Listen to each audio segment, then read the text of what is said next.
Hello everyone, this is CJNovo992 and today we're back for another brand new video and have a gander, people, of what I'm wearing today. That's right, I am wearing the smile that Rangers gave me as we once again went to Edinburgh and made it our playground, people, as we come away with yet another very impressive, very strong attacking. Slightly disappointing at the end defensively, but overall very complete performance once again as we come away from Easter Road. Rangers 3, Hibs 1. The goal doesn't count in my book, alright? He's still Robbie clean sheets. Everyone knows the rule is it's 1 to 90. Alright, whatever happens after that doesn't count, people, alright? I'm not getting into it, but what I will get into, ladies and gentlemen, is it was another very good performance, and that's despite the fact, again, losing players. Guess what, ladies and gentlemen? Wake up! It's time to discuss yet another Rangers injury, as we found out Connor Goldson will be missing over the next 10 weeks. People, I don't know what we done in pre-season, ladies and gentlemen, or I should say what we did in a day in pre-season, but by God has this set this football club and set these players miles backwards, people, because the guy who never gets injured, who was known as Iron Man, played 250 games quicker than anybody for this club, blah blah blah, is now picking up injuries every day of the week. Shows you how important a pre-season is, and thankful of a manager who believes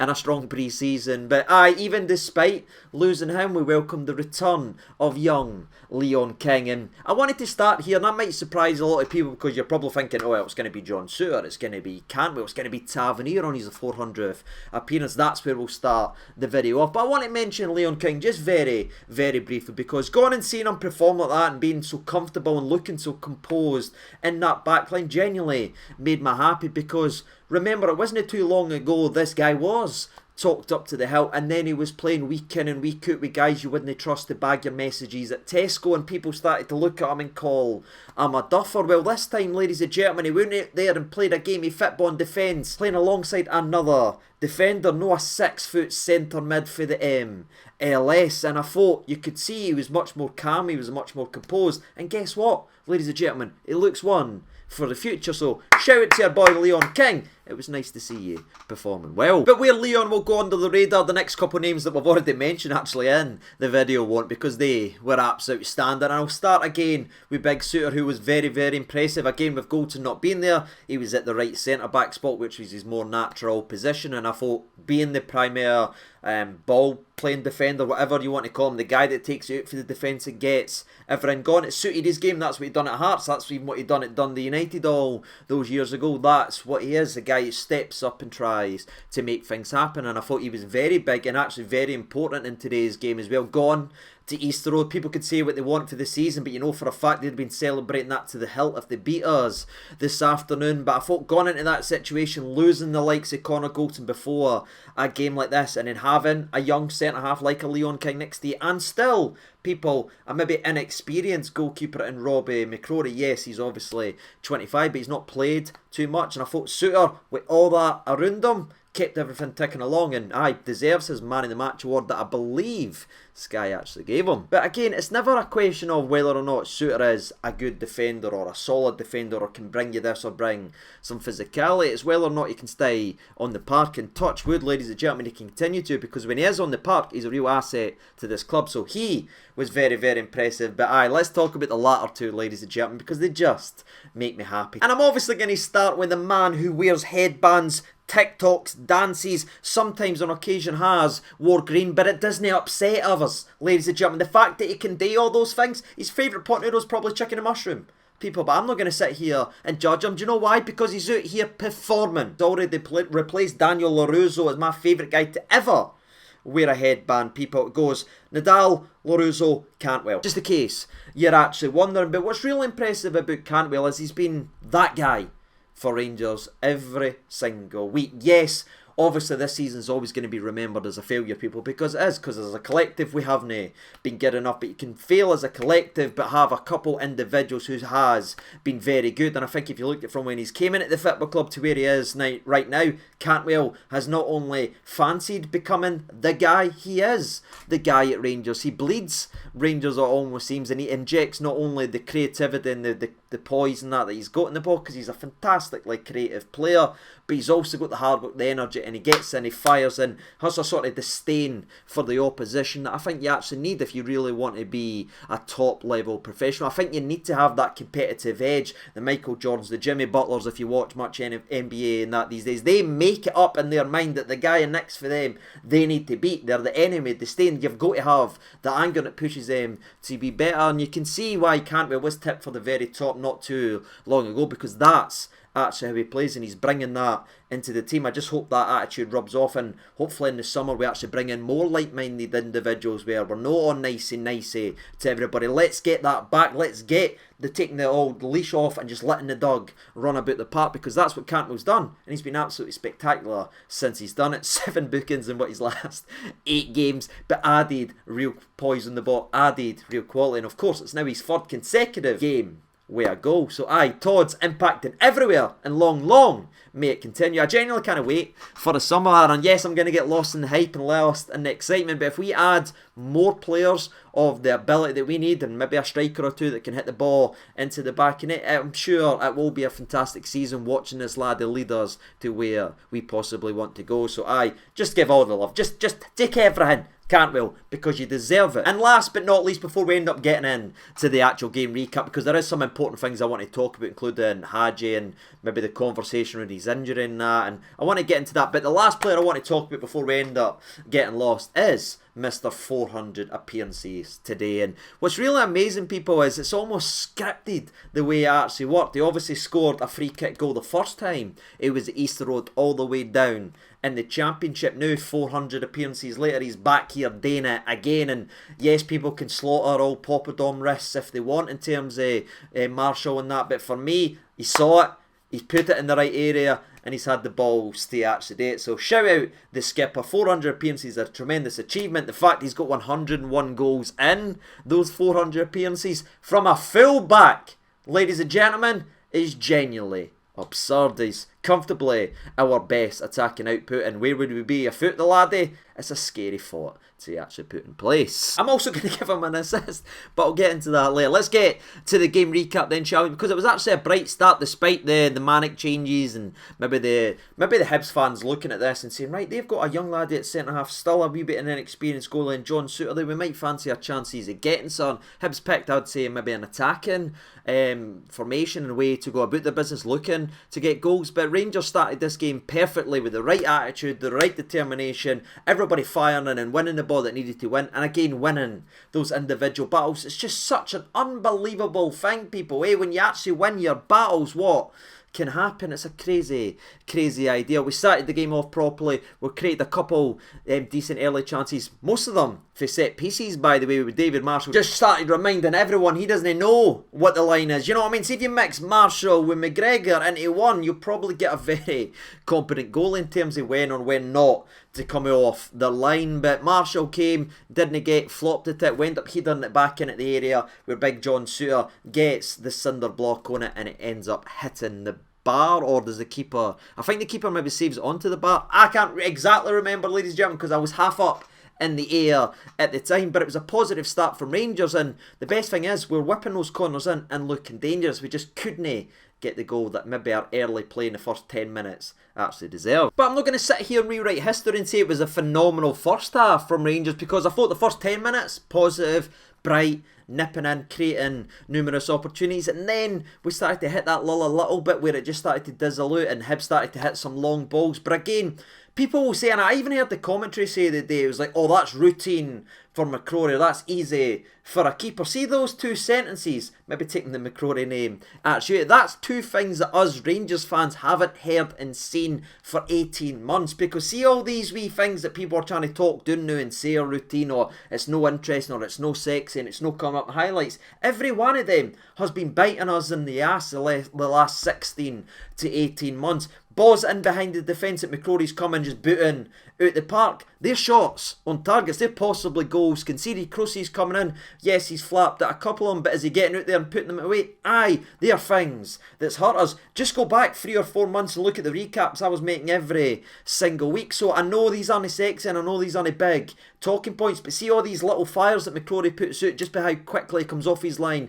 and gets the ball away needs to be spoken about, because if we had that all season, we'd be in a hell of a lot better position than we currently are. And I think it's fair to say we weathered what Hibs could actually offer us during this period, and then we started getting the ball into the right areas. The Jackal was combining well with Lunny. You had Raskin looking very good, Cantwell being heavily involved and everything, and it's no surprise to me that he's involved in the first goal, ladies and gentlemen, because his first touch to turn away and win the free kick is genuinely disgusting. And I know there's duffers out there trying to say, oh, he's went down easy. He's 4 stone, people, alright? And it's a foul. It's called creativity, it's called quality, and it's called skinning your man that your man has to actually foul the boy. It's a free kick every day of the week. And what I love about this, and I didn't actually catch it until I actually seen Twitter, so shout out to Twitter for showing me it, is when he's actually putting the ball down, he's talking to someone and he says, I've got this, trust me. And that's him looking at Marshall, seeing he's off his line and saying, I've seen this story before at the old Euros, I'm gonna go for it. And Tavernier, again, spectacular effort to put it in that area. Yes, Marshall should do a hell of a lot better, but again, he's put it right where it needs to be, and Marshall ends up pummeling it into the net, and it sends the skip dog on his way and sends us on our way to what was a very, very beautiful Sunday. That boy was compared to Prime McGregor, by the way. I'm not even getting into it, ladies and gentlemen, but what we'll get to is the rest of the actual first half. And to be fair, despite us looking promising, creating a couple wee half opportunities, Sakala had a couple shots on target, which is promising for your boy Fashion Sakala. There wasn't too much bite in the Rangers attack, as I thought the game was sort of passing Hagi just a little bit by in certain areas where again you can see he isn't the finished article, and Hibs should have been level before we went in at half time as they run down the left hand side. Kevin Nisbet showing he's got a wee bit more to his game than maybe some people on Twitter gives him credit for. It's a phenomenal outside of the foot pass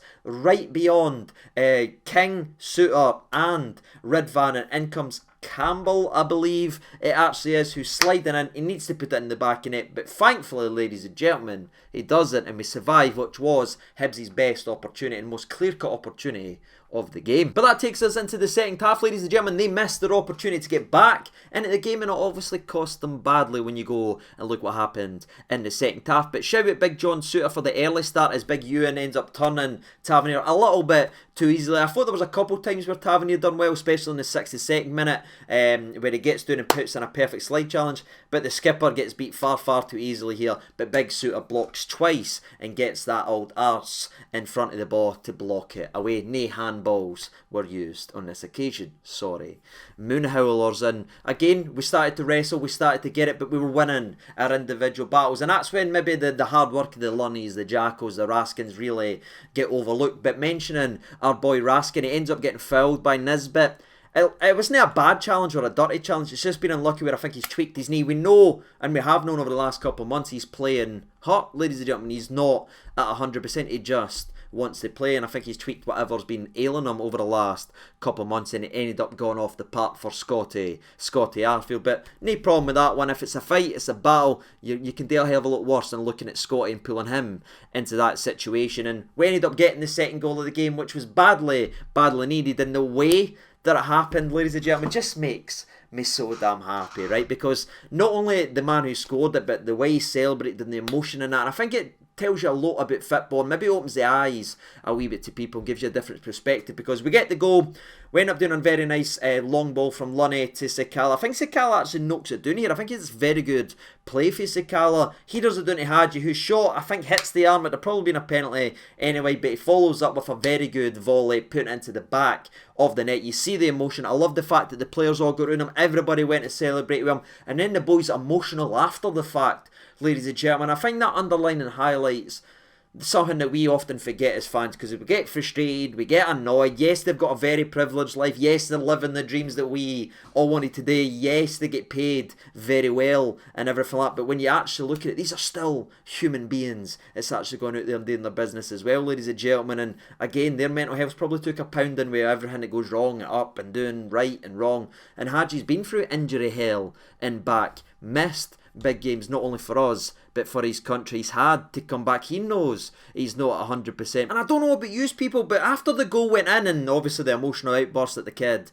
obviously had, but I thought he played a hell of a lot better after the fact, and it's probably just getting that weight off the old shoulders, and it was a good moment and nice to see. And I think again it does open the eyes to maybe a lot of stuff that gets said about boys when they're injured. Oh, they'll be loving life, like the Kamal Roof gets absolutely pounding and Jacko gets it absolutely stinking and all that as well. And then obviously Hagi's been getting it, out the door, blah, blah, blah. These guys didn't want to be injured, ladies and gentlemen, and they want to be out there playing and doing what they're phenomenally good at actually doing. And I just think that probably gives you a wee bit of message and a wee bit of understanding what actually goes on behind the doors. And I like to see the emotional, and it's good to actually see it. And hell, it done a lot for that lad, and I'm sure it'll do a lot for a lot of people. But I just wanted to say it, ladies and gentlemen, because I do feel like players' feelings and how they get on and everything like that does often get lost in the old football and shuffle. I mean, even a guy like, sorry to mention it, even the guys like Aaron Ramsey, for our, he gets it stinking and we attack him constantly because what, he missed a penalty.